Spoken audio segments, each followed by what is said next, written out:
Ini Ko Tomo, menarik nih bahasa. Kita kan kalau di Medan ini kan ini di Medan kan ya. Oh ya di Medan ya. Di Medan ini kan kalau kisin kan kong Hokkien wa. Ikong bahasa hati. Nah, ini bihau tolong terjemahkan ya. Nah, ini kan bahasa Hokkien kalau kisin kan ya. Saya juga dulu ketika di Kampung Pon, di Rampat, tebing tinggi kan, pasti kisin juga kan orang tua ngomong kan soal ilo tang kan apa lainnya mah kan gitu-gitu ya, dan bahasanya berat. Tiociu berat ya mungkin ya, saya kadang nggak paham juga, orang tua yang paham. Nah maksudnya perlu bahasa-bahasa kayak gitu nggak, atau hanya pikiran atau hati atau apa coba? Gini, bahasa ataupun apa sebenarnya kan kalau yang dinamakan dengan makhluk halus itu yang dibaca itu apa? Energi. Jadi sebenarnya paling benar itu apa? Bahasa tubuh dan bahasa di mana bumi kita itu dipijak. Mungkin kebudayaan dulu yang datang itu orang tua dari pelayaran, dari Cungkuo, jadi pandainya bahasa Teochew, nggak bisa bahasa Indo, awal mulai mereka bahasa Teochew. Akhirnya itu membudaya ke anak cucu. Tapi apakah itu benar? Ya bisa benar juga. Tapi ada yang ada yang bahasa Indonesia ya benar juga. Karena ingat Nabi Kongsi itu pernah bilang, jalankanlah adat sesuai di mana kamu itu berpijak. Nah, jadi kalau kita bilang itu seperti dalam Buddhis kita ada patidana, dan apakah kebudayaan Tionghoa kita mempersembahkan makanan itu salah atau tidak? Sebenarnya saya lebih melihat itu ke norma. Saat kita mempersembahkan makanan itu artinya kita mengenang leluhur ataupun orang tua kita, apa yang mereka saat hidup mereka makan itu kita ingat, makanan yang mereka suka kita berikan. Lebih ke norma. Orang dulu kan kalau orang tua belum siap makan, yang muda kan nggak boleh makan. Jadi ya sama, saat kita sudah sembahyang, begitu mereka sudah ibarat kita sengpoi atau apa, baru kita makan. Norma itu yang kita jaga di dalam sopan santun. Dan kita seperti hal berbakti. Pada saat orang tua hidup itu kita berikan mereka baju, saat meninggal kita juga berikan persembahan baju. Kalau saya bilang baju kertas, uang-uangan kertas itu seperti doa diam. Karena itu untuk mempermudah, misalnya kita nggak bisa baca parita, kita nggak terbiasa baca parita, inilah doa diam kita. Yang salah itu apa? Jadi dijadikan sebuah transaksional. Akong, saya udah bakarkan baju ya, lesnya cantik ya, nanti jangan lupa ya, kasih saya hoki, usaha lancar.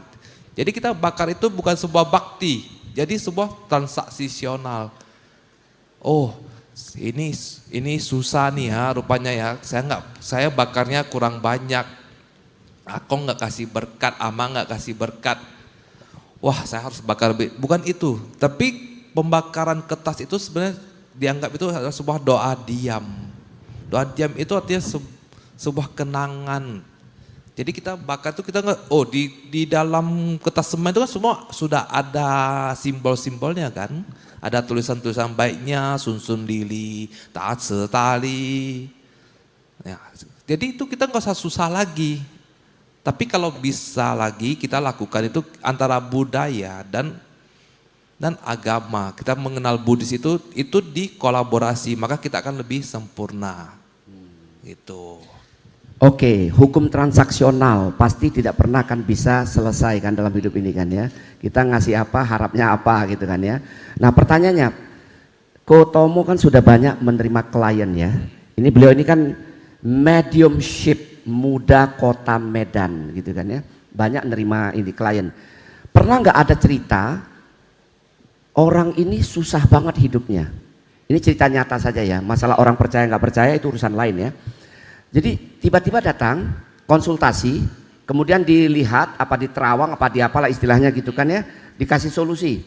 Nah kemudian ternyata melalui doa-doa dan segala macam bisa makin baik kehidupan ekonominya misalnya, keluarganya.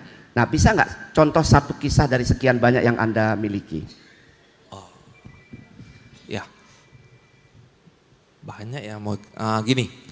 Yang pertama ini kan Yang orang kampung pon aja kalau ada. oh ada. Ada satu orang kampung pon. Ada juga. Nah, jadi orang datang itu pertama itu kan gini, kalau sistemnya yang saya pegang itu gini, sebelum pikiran diri kita sendiri jernih, sebelum kita mengerti diri kita sendiri itu apa, kita susah untuk menolong orang tersebut. Jadi kita harus tahu dulu gitu. Orang datang itu konsultasi biasa apa? Kang tau, ataukah kena kong tau, ataukah ditutup orang gitu. Nah, kita harus jelaskan dulu perspektif mereka berpikir begitu karena apa. Jadi kebanyakan orang itu tidak ngerti itu akhirnya menilai hal itu sebagai kambing hitam. Artinya lebih percaya hal luar daripada mempercayai diri sendiri. Jadi pertama itu kita edukasi dulu. Setelah kita edukasi, baru kita perhitungkan itu, ibarat kalau kita hitung patsenya. Patsenya itu apa yang menghambat beliau. Kadang-kadang patsenya bagus, peruntungannya bagus, semua bagus. Rupanya pemikirannya tidak bagus. Jadi konsep pemikiran beliau itulah yang kita ubah. Kalau pemikiran sudah bagus, pemikiran bagus, cara ngomong bagus, kita baru lihat keuntungannya, apa yang menutupi dia di sana gitu. Jadi semua bersumber itu dari sebenarnya tabiat dan pemikiran. Jadi nggak semerta-merta itu dari X. Jadi kita lihat dari dalam diri kita sendiri dulu, sudah kita perhitungkan, kita edukasi, baru kita berhitung patsnya itu terganjal di mana, Pak Bu. Iya, jadi ini arahnya lebih ke ilmiah berarti kan ya? Ya, karena sebenarnya hal begini harus kita terapkan logika dulu. Kalau kita dulu menerapkan supranatural, lama-lama halusinasi. Iya, begitu ya. Jadi kita harus terapkan spiritual dulu. Kalau bisa pun supranatural itu saya nggak usah ngomong sama dia, kamu jalani aja. Saran saya kamu begini gitu. Karena kan kadang-kadang pemikiran orang itu terlalu berat ya. Huantiuk kongma, ditutupi leluhur. Apakah itu ditutupi leluhur datang ambil kain hitam tutupi diri kita? Bukan. Itu lebih ke leluhur memperingatkan kita bahwasanya kita jangan melupakan mereka gitu. Jadi selama ini leluhur banyak dikambing hitamkan. Ya. Oh, besai lo. Ya ini gara-gara akong ma ini ya, wah aneh kangko atau kima. Ya ini mohon maaf ini Pak Rames tolong terjemahkan sebelahnya. Pak Rames dan beberapa Bante di sini ya. Bante Aldo, mana tadi Bante Aldo? Oh ya Aldo. Sembiring harus diterjemahkan ya dan lain-lain. Jadi tapi ini secara logika bagus juga ya. Jadi kita mungkin sering orang mengkambing hitamkan gitu ya. Mengambing hitamkan leluhur. Ya kan? Nah, soal ini satu lagi lah mungkin tidak terlalu ini tapi mungkin masih terkait. Kuburan. Ya. Kepala kuburannya kan ada ya gitu ya. Harus pindah ini itu. Nah, kalau dari sisi keilmuan Anda bagaimana itu? Feng Shui kuburan itu pertama kita harus lihat dari suku. Lihat dari suku, jadi itu kan dari depan dari papan nama, kalau kita bilang penguburan secara tanah ya. Dari kepala sampai ke ujung itu kan ada dihitung beberapa keturunan. Gitu. Jadi orang sering bilang Feng Shui kuburan itu oke lah sama. Orang lebih lihat ke kultur tanahnya. Jadi orang yang meninggal ini dia bersifat pada saat dia hidup, dia tubuhnya tuh bersifat apa? Tanah kah, air kah, api kah? Jadi baru diukur pengukuran tanahnya. Tapi untuk sekarang ini sudah jarang ya. Karena begini, Feng Shui ini lucu. Kalau kita ngubur di depan, berarti kan kita harus membeli sekeliling tanahnya. Kalau kita nggak beli sekeliling tanahnya, di depan itu begitu ada kuburan lain aja, ya sudah. Ya Feng Shui kita berubah. Gitu. Jadi sebenarnya Feng Shui ataupun spiritual itu sebenarnya seperti vitamin kalau saya bilang. Jadi kalau kita sendiri nggak menjaga tubuh kita, vitamin ini juga tidak akan berfungsi di tubuh kita. Gitu. sebenarnya jangan, ya lebih baik itu jangan terlalu banyak pantangan ya, karena lebih bahaya tuh tabuh yang dibuat tapi kita nggak ngerti. Sebenarnya di penguburan, sebenarnya untuk ritual kematian di Cungkuo saja dulu aja ada beberapa. Nah, tanah, pembakaran, bahkan ada yang dibuang di goa. Dari gunung, karena kan pihak keluarga tidak ada uang, jadi itu dibuang ke bawah, dari gunung dibuang ke bawah, ke lembah di Cungkuo. Ada lagi yang tadi air, tanah dibuang ke sungai lah, lembah. Baru ada yang penguburan itu namanya dikubur, di atas itu ditaruh tanaman. Dulu aja pun sudah ada mengenal pembakaran di Cungkuo, tapi karena pembakaran di peti di Cungkuo itu lebih mahal daripada dikuburkan, ya akhirnya dikuburkan di tanah. Jadi kalau saya bilang feng shui kuburan itu ada, tapi berpengaruh nggak, belum tentu gitu. Oke, ya mudah-mudahan yang feng shui kuburan nggak marah ya. Ya kan ya, karena ini kan ilmunya beda-beda ya kan, perspektif, jadi harus menghargai perspektif ya kan ya.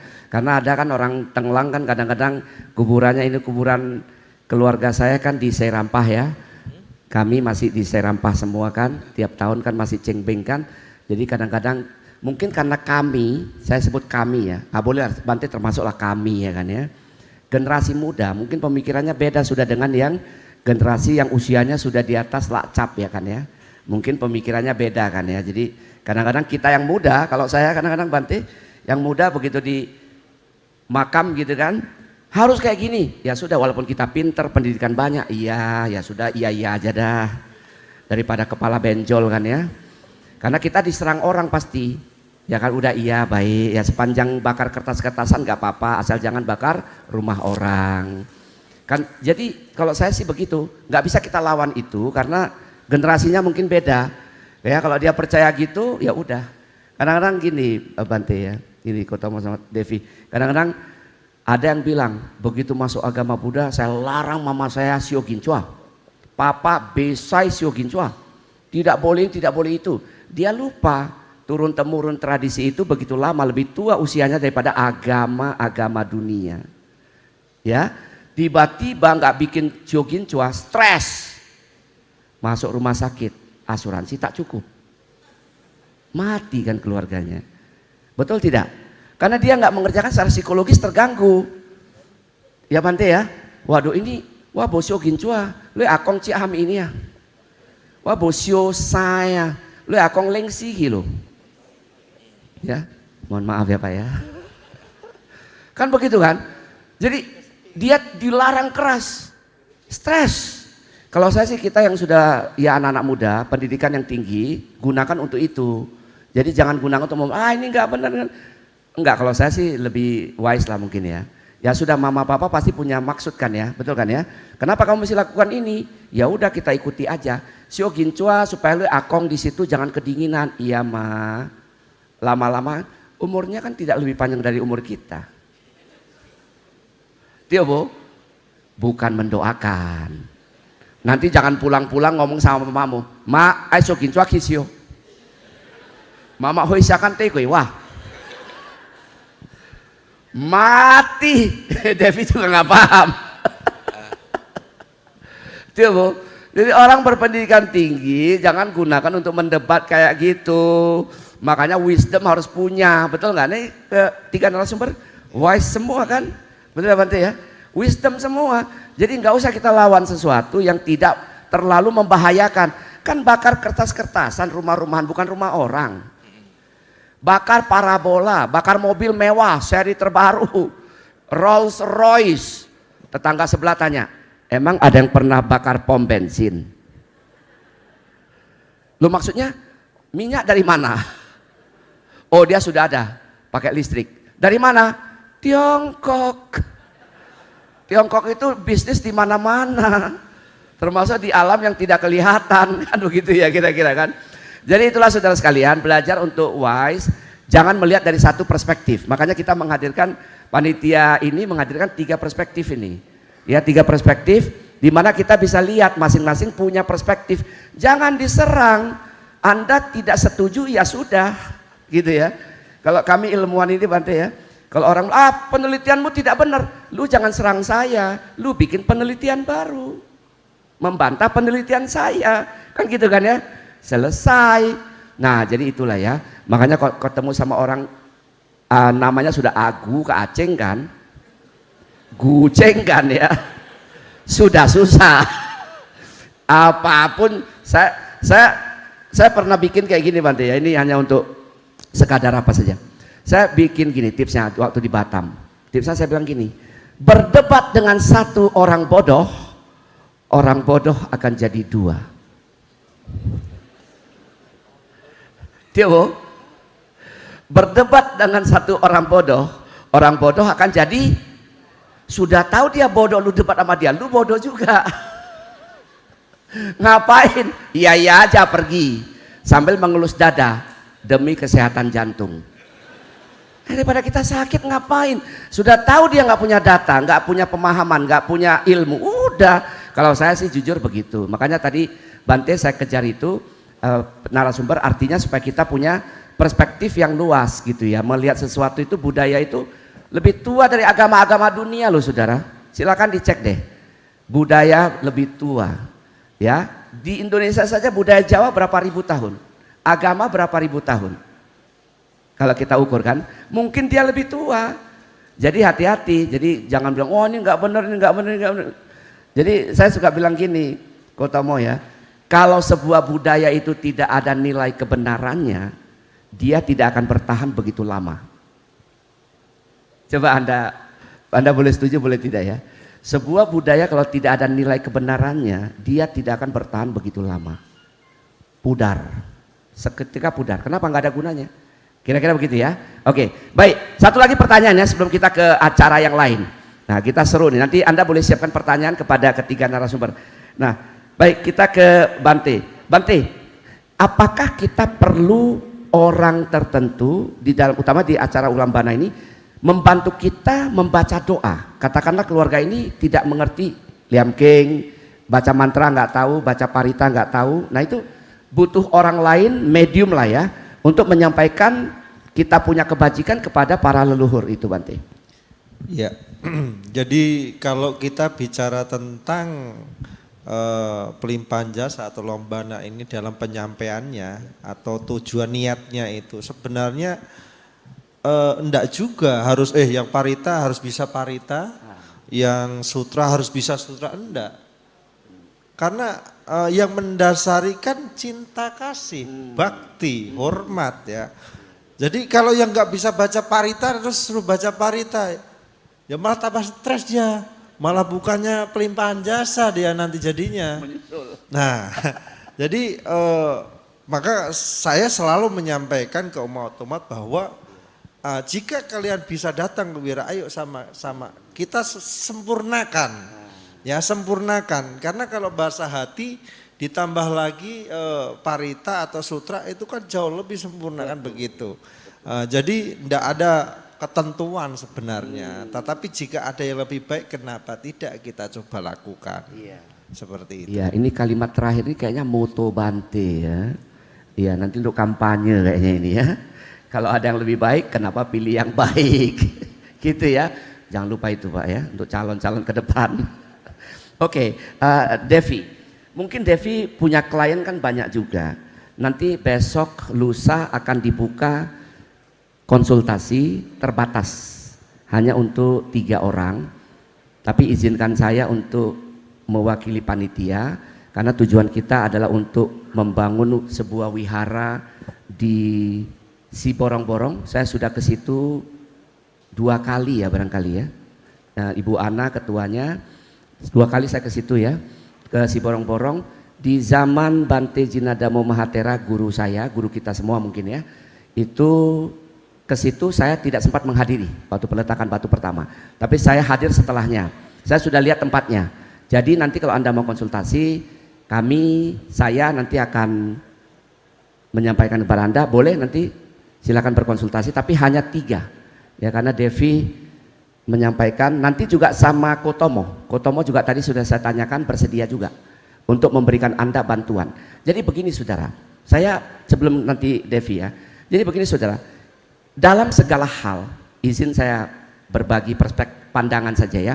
Kita butuh ahli ya untuk melihat segala, untuk masak enak kita perlu belajar sama chef. Betul ya? Tanya sama chef ya. Untuk melihat sesuatu yang kita nggak bisa lihat, kita mesti belajar sama orang yang bisa melihat. Betul kan ya? Kita nggak bisa bawa pesawat, kita percayakan sama pilot. Ya, jadi artinya semua ada ahlinya. Nah, kalau saya secara batin ya berkeyakinan beliau-beliau ini punya kemampuan di bidang masing-masing. Pasti punya bidang masing-masing yang tidak saya miliki. Bidang saya mungkin berbeda kan. Nah, bidang ketiga yang terhormat narasumber kita hari ini berbeda juga. Jadi artinya saya yakin mereka bisa itu. Nah, poin saya, kalau misalnya Anda, tadi saya sempat diskusi di meja makan bersama Kotomo sedikit ya, karena saya juga baru ketemu beliau hari ini kan. Jadi sedikit saya tanya, tapi ini saya tanya bagaimana kalau ada sesuatu yang terjadi pada keluarga, apakah bisa dibantu? Oh bisa. Dengan apa? Ah, dengan cara yang berbeda. Kalau dengan saya kan ilmunya lain, kalau dengan beliau kan ilmunya ada. Bisa melihat ini, bisa melihat itu, bisa melihat. Saya hanya bisa melihat Anda. Sementara Devi, ya, Kotomo, kayaknya Bante juga lah ya, bisa lihat yang lain. Saya nggak bisa.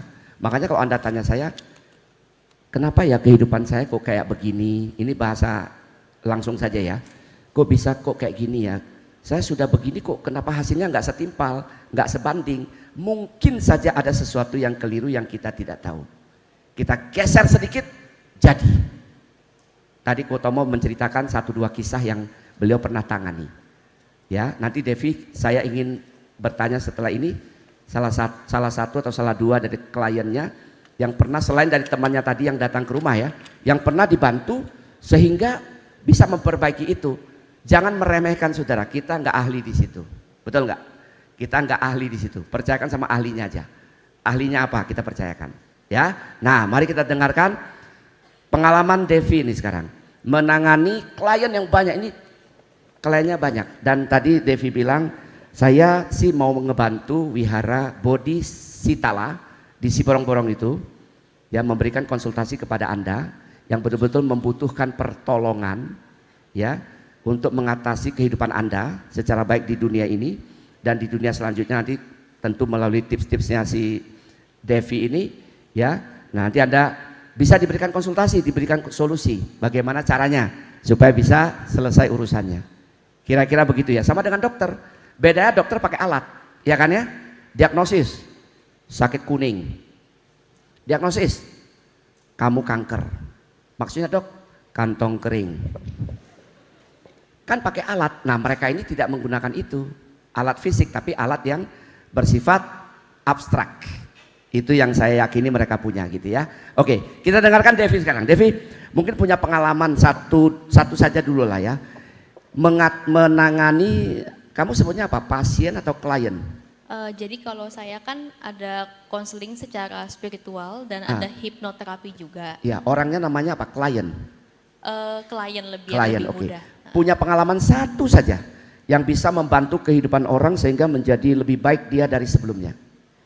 Oke, jadi kalau pengalaman sih sebenarnya banyak ya. Udah kurang keras mungkin ya. Agak keras. Cek. Oh, suaranya yang kurang keras. tes. Oh iya, oke. Kalau pengalaman sih sebetulnya ya udah cukup banyak gitu keberhasilan. Cuma kan kalau saya bilang, oh pokoknya kalau konsultasi sama saya pasti berhasil gitu kan. Saya juga tidak mau menjanjikan hal itu. Tapi kebetulan beberapa klien saya yang hipnoterapi dan konseling secara spiritual itu bisa memperbaiki hidupnya jadi lebih baik.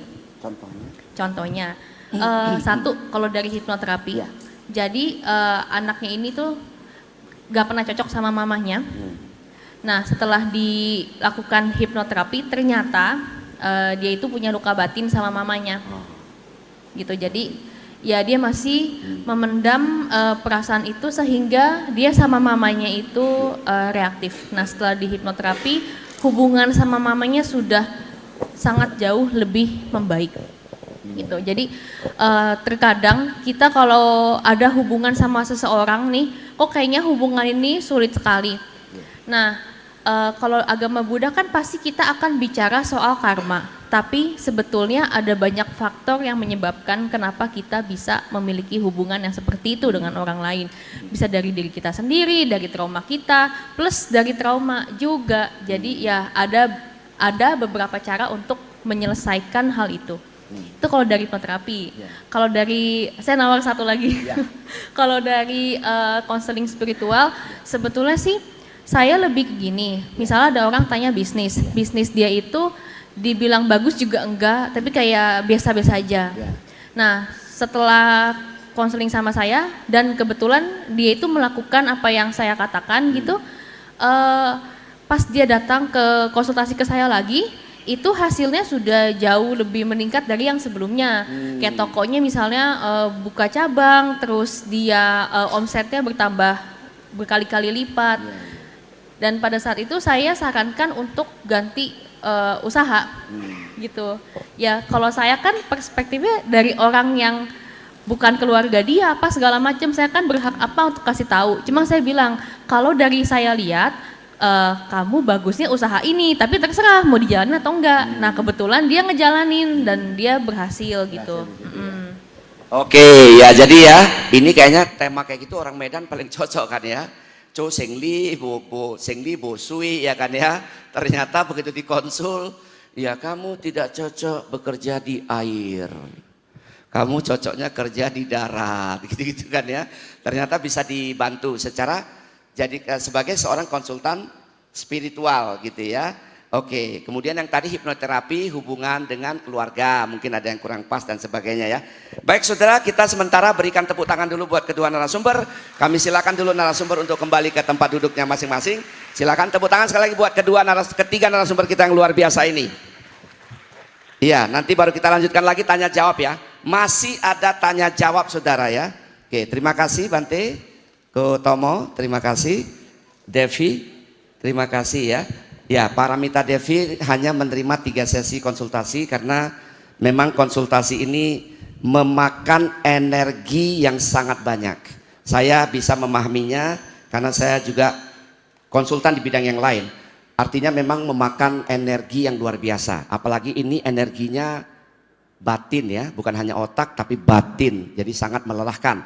Kalau Kotomo tadi juga begitu ya. Jadi bagi Anda yang mau konsultasi nanti mungkin tadi sudah disampaikan tidak menjanjikan, tapi yang jelas kalau saya bilang sih akan menenangkan. Karena kita sudah bertanya ada solusi, masalahnya itu tersolusi atau tidak, kita sudah lebih lega. Sama dengan kita cerita sama orang, belum tersolusi kita udah lega, betul ya? Secara psikologis beban itu rasanya udah lepas walaupun belum tersolusi begitu ya. Saudara, saya mau cerita sedikit ya. Ini adalah wihara salah satu ya, saya tidak tahu yang lain ya. Salah satu wihara terakhir yang ditangani oleh Yang Mulia Bante Jinadamo Mahatera yang juga meletakkan batu pertama. Dan saya pribadi, saya murid Bante sudah lama ya. Jadi artinya saya ingin mengatakan saya mengenal beliau luar biasa lamanya sejak saya di SMP. Bayangkan ya, lama sekali. Jadi beliau satu ketika pernah bilang, kenapa kita tidak bangun wihara? Waktu ini saya cerita yang lain dulu, di Kampung Pon, kampung halaman saya. Lalu saya ajak Bante berkunjung ke Kampung Pon. Waktu itu saya masih di SMA Negeri Seirampah kelas 1, SMA, ya tahun 85 ya sepertinya, 85 ya. Jadi saya bilang Bante langsung dari Borobudur jemput saya di Kampung Pon, gitu kan. Lalu saya ajak Bante lihat ini tanahnya di sini. Bante bilang, ajaran banyak. Ya, belakangan hari baru saya sadar, ternyata Bante Jinadamo biarpun nggak banyak bicara, tapi banyak yang saya pelajari belakangan. Setelah kita belajar yang menganalisis gitu kan. Nah, Bante bilang jangan banyak ngomong dulu ya, sebelum terjadi. Oh ya baik Bante. Nah, Bante selalu begitu tuh. Bagi yang dekat dengan Bante pasti tahu ya, jangan ngomong dulu sebelum terjadi. Yang kedua, Bante suka ngomong gini, ya hari ini pikirkan, yang besok nanti aja. Nggak usah kau stres gara-gara besok, hari ini saja dulu. Nah, itu ajaran Bante Jinadamono. Nah, kemudian satu ketika Bante cerita soal yang di Tapanuli ini, gitu. Ya kan ya? Nah, ketika saya sudah di Jakarta, Bante pernah, kan saya beberapa kali acara sini, sering juga ya di Medan kan. Nah, pernah, itu Tapanuli itu wihara pertama di tanah Batak, di Tapanuli. Dan tadi kabar baiknya saya dengar dari Romo Edi Suyono, ternyata lingkungannya sangat mendukung. Anda mungkin berpengalaman banyak, saya juga begitu, tempat lain mungkin berbeda cerita, betul ya? Tapi di situ ternyata dukungannya luar biasa. Saya pernah di daerah lain, di provinsi lain, lintas pulau, lintas provinsi, tidak semudah itu, saudara. Nah, ini ternyata dukungannya luar biasa. Artinya Bante Jinadamo sudah melihat jauh ke depan bahwa ini perlu ada sebuah wihara di sana. Maka saya waktu itu diajak Ko Febrius dan Ko Chongga dari Pematang Siantar waktu saya ke Danau Toba ya. Yuk singgah yuk di sini. Ayo, mari saya pergi situ. Ya. Dan melihat tempatnya. Wah, ini luar biasa. Ibu, saudara, saya ingin mengajak kita bersama ya. Kita ketika meninggal akan lahir apa dan siapa bukan dari apa yang kita punyai, bukan dari apa yang kita terima, tapi dari apa yang kita beri. Yang kita bawa ketika kita meninggal ini bukan apa yang kita punya atau bukan apa yang kita terima, tapi apa yang kita beri. Setuju? Apa yang kita beri itu yang kita bawa nanti kan gitu ya. Nah, karena itu wihara ini pada kondisi hari ini hanya memerlukan sementara ini altar dan Buddha Rupang yang akan bertahan lama di situ. Altar dan Buddha Rupang, di mana orang tiap hari akan berkebaktian di situ atau setiap kali kebaktian pasti akan di situ kan. Jadi ini butuh dananya nggak besar, saudara. Jujur saya katakan tidak besar. Mudah-mudahan kalau kita semua yang hadir betul-betul punya hati, ya ingin menyumbang selesai hari ini. Mudah-mudahan para dewa ikut mendukung ini, mendengarkan ini dan mendukung ini, menggerakkan kita. Uang kita kalau ada lebih boleh kita donasikan ke sini. Ya, kalau sampai Anda berutang jangan, nggak bijaksana juga, betul ya? Saya punya 1 juta aja Pak, semua orang hari ini kasih 1 juta, selesai, terbangun. Saya kasih 10 juta, lebih mudah lagi. Saya kasih 100 juta, lebih mudah lagi. Jadi artinya kalau kita masing-masing menyumbang sesuai kemampuan kita, itu altar kita akan temukan nanti mudah-mudahan ya Bu Ana ya, di Januari atau Desember mungkin saya mau ke Medan lagi gitu kan. Nah, saya bisa ke situ, sudah ada altarnya dan Buddha Rupangnya. Nah, oleh karena itu panitia melalui saya mengharapkan kita semuanya, mari kita melapangkan hati kita, merelakan apa yang kita punya. Kalau kita punya di rekening punya uang cukup, mari kita danakan sebagian yang kita rasa bisa untuk membantu ini. Ingat, ketika kita meninggal, yang kita bawa bukan apa yang kita terima. Semua yang kita terima akan kita tinggalkan, betul? Tapi yang kita berikan itu yang akan kita bawa. Apa itu? Karma baik. Dhammapada ayat 54 mengatakan, ya, harumnya kebajikan, harumnya bunga melati, bunga tagara, kayu cendana tidak bisa melawan arah mata angin. Harumnya kebajikan dan nama orangnya bisa membawanya ke seluruh penjuru, bahkan ke alam dewa. Jadi saya yakin itu, sangat meyakini itu. Buktinya saya hari ini ada di depan Anda ini, saya berkarier di Jakarta lama sampai hari ini, sampai saya hampir melupakan wajah Rudianto. Saking lamanya saya di Jakarta, karma baik itu tetap mendukung saya hari ini berdiri di ibu kota negara, masih ibu kota hari ini ya, ibu kota negara Republik Indonesia hari ini, saudara. Karena itu, mari kita mulai bersama-sama. Panitia akan menyiapkan kris, ya, bukan Kris Biantoro. Kalau Kris Biantoro tanya Rudi, ya, menyiapkan kris. Anda punya berapa? Mari kita sumbang sama-sama, ya, supaya apa? Supaya wihara ini segera terbangun. Panitia, mana krisnya? Coba contoh, bisa ditayangkan di layar nggak? Coba contohnya. Nah, bagi Anda yang mau sumbang berapa, Anda boleh scan krisnya. Saya sangat berharap. Nah, ini donasi. Yang dibutuhkan tidak banyak, hanya 200 juta. Tidak banyak. Kalau satu orang sumbang 1 juta, selesai. Coba ada yang berani terima tantangan ini enggak, saudara? Kalau ada yang berani menerima tantangan ini, selesai itu altar dan Buddha rupangnya. Yuk kita lihat. Siapa yang berani, saudara?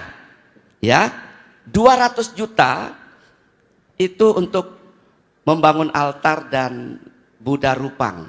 Ya, silakan. Kalau Anda ada yang mau menyumbang, nah ini nama-nama yang sudah masuk ya, baru 13,4% dari 200 juta. Silakan. Krisnya ada di mana, panitia? Ada di orang Bank Indonesia sudah menyampaikan, saya sudah mendengar langsung dari mulutnya orang Bank Indonesia. Anda pula yang mendengar dari kampung mau debat saya. Maaf ya, kongcio lah ya. Ya oh ya pantesan dari tadi kok. Persoalan QRIS dan KRIS. Saya baca yang benar. Setiap kata yang saya ucapkan itu yang benar. Kalau Anda dengarnya aneh ya berarti Anda belajar kopinya kurang kental. Ya kan? Bola kongcio ya. Saya sudah nggak ke situ ya saudara ya, nggak merendahkan orang ya. Jadi maksudnya, untung ada yang ngomong jadi hiburan kan. Mulai hari ini kalau Anda mau dianggap benar bacanya Kris ya. Ingat aja Kris Biantoro, tanya si Rudi lah. Kris Biantoro, Kris siapa lagi ya? Oke, silakan saudara. Anda sudah ada yang baju putih? Mana yang baju putih? Coba baju putih jalan ke sini dong. Ah, itu ada baju putih, boleh dipanggil. Sini, yang di tengah belum ada. Ya, di ke tengah boleh. Iya, sudah ada ya. Ya, oke. Baik, mau berdana, tolong ini sudah ada yang mau berdana di situ ya. Mari kita bantu saudara. Saya kok punya keyakinan ya, punya keyakinan ini pasti bisa kita capai deh. Ya mudah-mudahan ya. Coba yang punya berapa aja lah sesuai kemampuan Anda. Anda yang tahu ukuran rekening Anda ada berapa duit, ada berapa uang kan Anda sendiri. Tapi percaya saya, itu tidak akan sia-sia. Ya, pasti akan pergi asal Anda setelah tadi ketika mendengar Bante menyampaikan, Devi menyampaikan, kemudian Ko Tomo, Hendra Tomo menyampaikan, Anda langsung tergerak, saya nanti mau ikut nyumbang. Kalau sudah ada itu, Anda sumbang, dia sempurna. Ya, mudah-mudahan jadi sempurna, saudara. Hari ini kita buktikan bahwa kita bisa bantu. Ingat saudara sekali lagi, ini wihara pertama di Tanah Batak, di Tapanuli. Kalau di Medan sih sudah nggak tahu lah kita berapa banyak wihara ini. Ini saja sudah lagi bangun-bangun, tadi mana lagi. Wihara di Medan ini ya. Jakarta juga banyak, kota lain juga lumayan banyak. Tapi yang namanya Tapanuli ini belum banyak saudara sekalian. Jadi baru satu-satunya. Ya Romo Edi ya. Satu-satunya, belum ada yang lain. Nah saudara, alamatnya bagi Anda nanti yang mau tahu alamatnya wihara ya, saya bacakan ya. Nanti Anda bisa, siapa tahu Anda pas pergi, lewat bisa berkunjung ya. Fisiknya kan sudah ada. Wihara Bodhisitala, Desa Siaro, Kecamatan Siborong-Borong, Kabupaten Tapanuli Utara. Mungkin kebutuhan ukuran buat Anda arsitek atau apa perlu saya bacakan. 5.000 meter persegi. Luas wihara 23 kali 23 meter. Ya, badan hukum Yayasan Budayana Sumatera Utara. Dana, penggalangan dana untuk pembangunan altar dan Buddha rupang 200 juta ya hari ini. Mudah-mudahan bisa kita penuhi, ditransfer ke rekening Yayasan Budayana ini ya.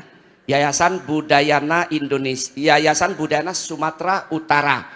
Bagi Anda nanti yang mungkin mau berdana setelah ini, pulang dari sini mungkin ingin berdana kepikiran dari rumah, Anda bisa mencatat nomor rekening. Sepertinya di goodie bag Anda ada goodie bag kan ya? Oh, ada goodie bag nggak panitia? Oh, nggak ada goodie bag ya? Goodie bag nggak ada? Ya, Anda bayangkanlah saking susahnya. Goodie bag pun buah. Ya kan? Nah, saking susahnya goodie bag pun walang masa maidana. Dia kira-kira gitu ya. Oke, saya mau wawancara Ibu Ana sebentar. Bu Ana, ya biar Anda lebih mengenal daerah Siborong-Borong ya. Ini Ibu Ana. Ibu Ana ini seorang Sri Kandi yang luar biasa ya. Saya bertemu 2 kali, jalan-jalan ke mana kita? Sipinsur ya. Sipinsur waktu itu ya. Di situ kita nyanyi lagu anak Medan waktu itu ya. Oke. Bu Ana, bisa diceritakan jumlah umat yang kebaktian di situ rata-rata berapa ya? Kalau yang seringnya sih ya paling banyak ya 20 ya. Tapi kalau hari besar ya biasa. Hari besar itu Waisak misalnya, Waisak. itu banyak. Banyak. Oke, Bu Ana bicara secara jujur saja. Selama ini sebelum ada wihara, apa yang terjadi pada komunitas Tionghoa di situ? Sebelum ada wihara. Sebelum ada wihara. Sebelum ada vihara, sebetulnya kita mengakunya agama Buddha. Tapi karena tidak pernah ada diajarkan Buddha itu kayak gimana, yang mengaku agama Buddha jadi lari ke sebelah. Nah, gitu. Jadi makanya setelah 4 tahun saya dikenalkan oleh teman-teman dari MBI Sumatera Utara seperti Pak Riyadi, Pak Congga, Romo Pak Edi, Romo Badapala terutama kan. Itulah yang mengenalkan sama kami ajaran agama Buddha. Selama ini kami tidak pernah mengenal ajaran agama Buddha, biarpun mengakunya dia ajaran agama Buddha, tapi tidak pernah. Yang taunya tradisi. Kita tahu sembahyang, ya tetap, tapi tidak tahu kayak gimana sih, apa sih ajaran agama Buddha. Makanya kenapa banyak teman-teman di Tapan Utara yang dulunya mengakunya agama Buddha, yang sering sembahyang, dia lari karena dia tidak tahu. Gitu. Makanya apa gunanya kita sembahyang kalau tidak tahu apa artinya? Gitu. Makanya orang tuh pada lari. Nah, setelah kita mengenal, baru berapa tahun ini udah pada lari semua lah, istilahnya kan udah pada lari. Sayang ya, dalam hati saya sendiri. Kalau saya udah mengenal agama Buddha ini, bisa saya terangkan. Karena selama ini orang agama lain bilangnya kalau ke agama Buddha, kalau orang tidak kaya, tidak bisa masuk agama Buddha. Kenapa? Karena banyak persembahan-persembahan yang harus disiapkan di altar. Kalau orang nggak punya duit gimana? Itulah, itu belum bisa saya jawab waktu itu. Tapi sekarang saya udah bisa jawab sama teman-teman yang lain. Kalau agama Buddha itu simpel saja, tidak ribet. Yang penting hati dan pikiran kita. Yang penting ucapan-ucapan yang benar. Yang penting keikhlasan kita untuk berdoa. Itulah yang paling penting, tidak ada yang lain. Kalaupun tidak ada kita punya persembahan, air putih saja, gula putih saja, atau beras saja sudah bisa. Itu sudah saya sampaikan sama teman-teman yang sebelah, karena selama ini dia kayak mengejek kita, gitu kan, mengejek. Kalau agama Buddha itu banyak kali pantangannya, harus inilah, harus itulah. Apalagi kalau cengbeng, agama Buddha itu harus bakar kertas, bakar baju, bakar mobil, iya, bakar rumah. Waktu itu kita ditantang, sampai ku bilang sama orangnya, sampai dibilangnya saya murtad. Kamu murtad, kenapa saya murtad? Karena kamu sudah mengapain sudah melakukan hal-hal yang tidak benar, gitu. Saya bilang kamu nggak boleh begitu. Kalau kamu mau ngajak saya jadi ke agamamu, tidak boleh begitu. Aku bilang gitu. Aku bilang kalau namanya membakar-bakar itu waktu cengbeng itu namanya tradisi, bukan agama. Kalau agama Buddha tidak begitu. Kami cuma baca parita suci saja untuk leluhur-leluhur. Itu kami, aku bilang, aku tantang orang tuh, aku tantang sampai diem dia. Justru kamu yang murtad. Karena kenapa? Kamu menjelekkan agama saya. Itu aku bilang sama dia. Oke, udah ku bilang. Udah lama kali aku nggak dengar kata itu. Udah ku bilang kau yang murtad. Iya kan, bisa begini karena sudah paham. Ya, oh ya, marga AHA itu. Oh, sama marga Simorangkir.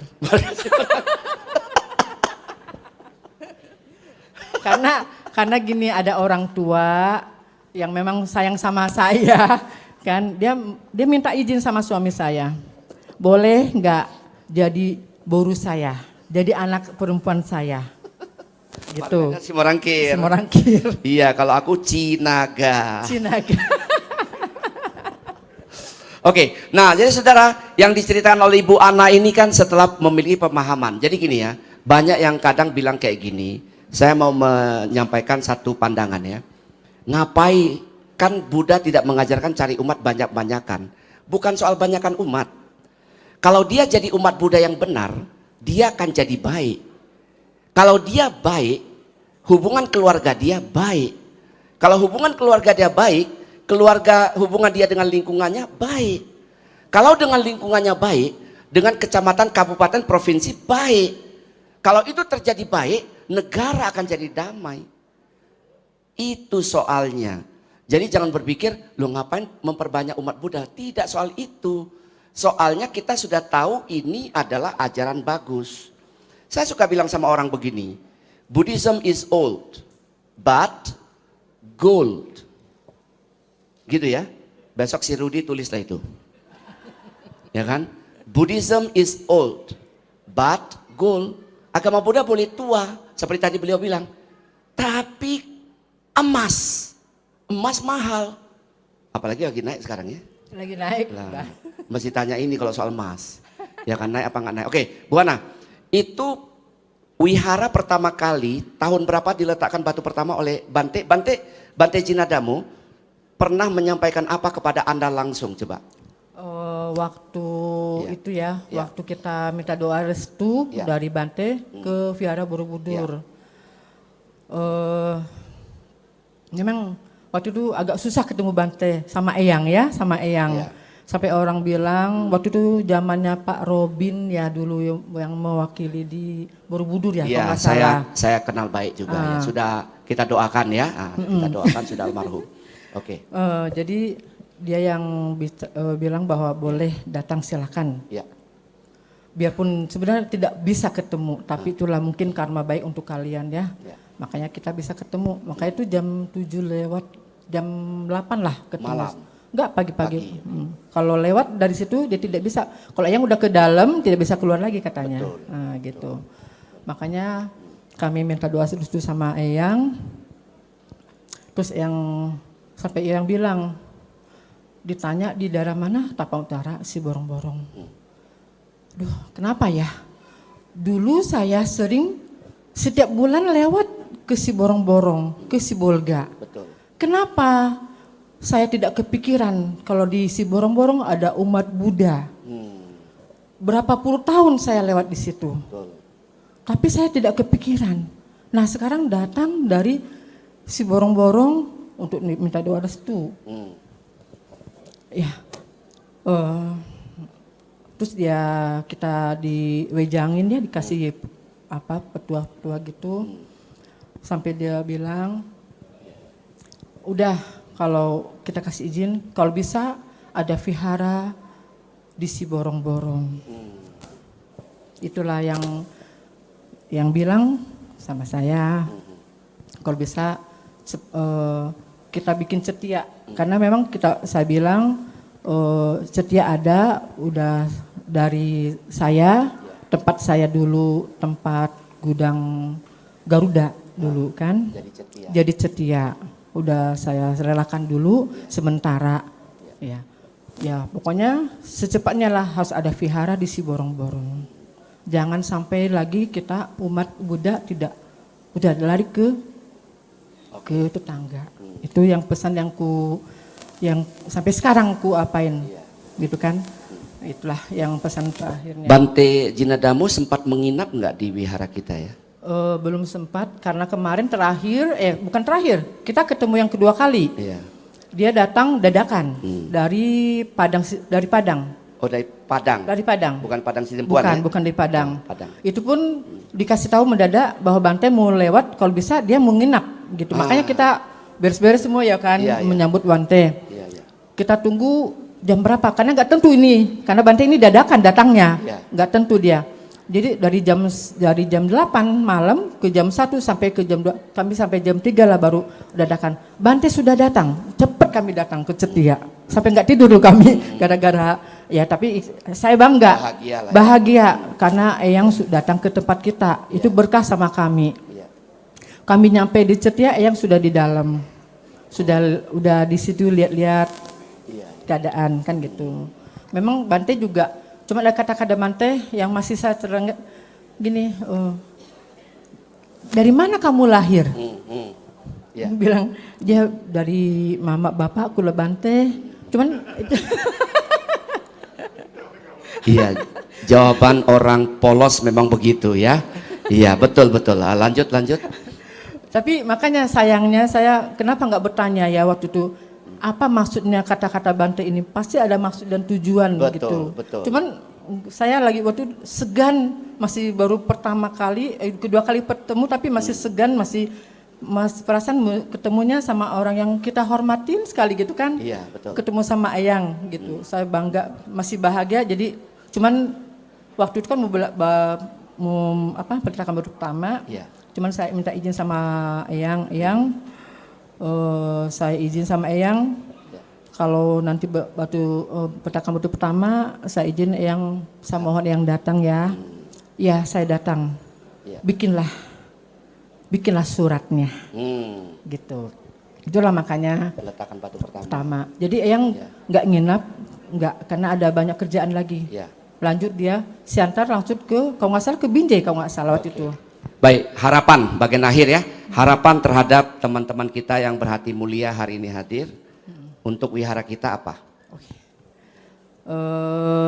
Saya bermohon sama Bapak, Ibu, saudara-saudara sekalian yang terkasih, bukakanlah hati yang paling dalam untuk berdana untuk vihara kami Bodhistala yang di Tapanuli Utara. Itulah vihara satu-satunya yang ada di Tapanuli Utara. Dan juga semoga menjadi ikon vihara Bodhistala ini, menjadi ikon di Sumatera Utara, di Tapanuli Utara, si Borong-Borong. Semoga yang berdana dengan hati yang paling dalam, dengan berdana dengan penuh kasih sayang, semoga dana itu membawa berkah untuk kita semuanya. Semoga kita beri kesehatan, keselamatan, dan tambah bahagia. Semoga rezekinya mengalir seperti air, tidak habis-habisnya. Terima kasih Bu Ana. Tepuk tangan buat Ibu Ana. Silakan Bu Ana. Luar biasa ya. Jadi bahasa Bataknya pun keluar kan ya. Sudah kubilang sama kau, jangan berperang. Berperang juga kau, matilah kau. Kan kira-kira begitu ya. Jadi Ibu Saudara, nanti panitia terus mengupdate jumlahnya. Nanti jika ada durasi kita bisa lanjutkan, ada hal yang ingin kami sampaikan nanti. Siapa tahu nanti ada yang berminat ya. Kita lihat ini 19% ya. Masih belum ada setengah. Mungkin marilah kita bersama-sama, boleh WA saudara, teman saudara kita, mungkin mereka tidak tahu ada acara yang, ada sebuah aktivitas yang sangat luar biasa yang bisa memberikan karma baik di dunia ini dan di dunia selanjutnya. Anda boleh WA mereka, siapa tahu mereka juga ingin ikut berdana. Silakan di WA ya, di foto ini ya, poster ini bisa difoto, dikirimkan. Kadang-kadang orang mau ya, begitu melihat ini mau ikut berdana. Silakan ya. Kita yang mampu belum berkeinginan untuk berdana hari ini, tidak apa-apa ya, kita bisa menjadi penyambung lidah ya, penyambung pesan kepada mereka yang ingin berdana tapi belum tahu kemana tempatnya ya. Inilah tempat yang paling bagus. Semoga nanti di bulan Desember sudah bisa kita lihat dengan sempurna altar di Wihara Bodhisitala di Siborong-Borong di Tapanuli Utara, ya, sambil menyanyikan lagu Sayur Kol.